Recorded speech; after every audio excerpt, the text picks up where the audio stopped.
Shalom. This week's Sedra is Sedra Vayikra, the start of a whole new Sefer, and it's an exciting Shabbat.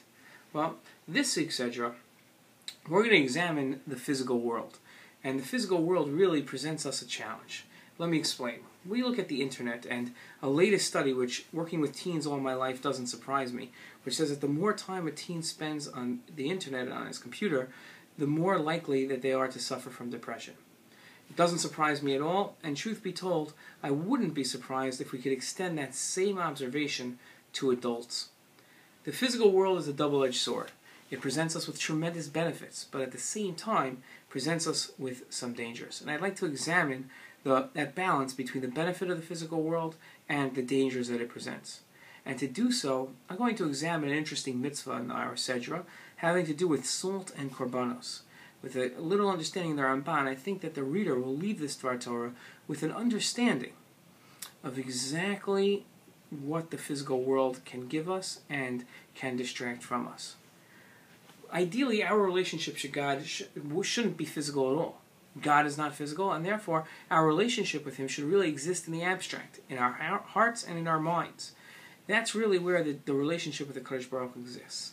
But yet, we live in a physical world, and therefore we must channel the physical world into our avodas Hashem, into our service of God. A prime example of this is tzedakah. We take our funds and we use it to help other people. Chesed. Right? And lastly, korbanos, where we take the physical world and use it to develop our relationship with Hashem. And that's solely because we live in that physical world. There's an interesting halacha, and listen to this halacha. With every korban given, salt also had to be given. Why salt? Well, the Ramban explains that salt possesses two qualities. On the one hand, it stems from water. Water is life-giving. On the other hand, salt, once the water is evaporated and all we have left is the salt, is destructive. What I'd like to explain from the Ramban is salt is really the example and the exemplar of what the physical world has for us. On the one hand, it provides us life and so many advantages and so many benefits. On the other hand, at the same time, it can be destructive to us. Like the example we gave of the internet that causes depression. The internet provides us great things. You're watching this on the internet, and you're learning Torah that way. On the other hand, the internet can bring on depression and all sorts of different maladies.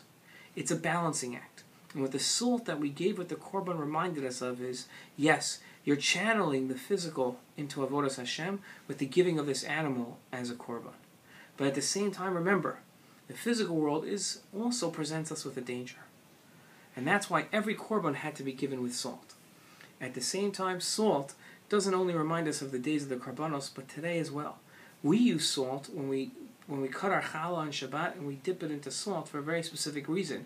It's to remember the salt that was on the Mizbeach.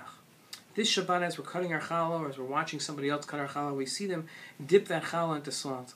Let's remember the benefits that the physical world gives, but at the same time also the dangers. Shabbat Shalom.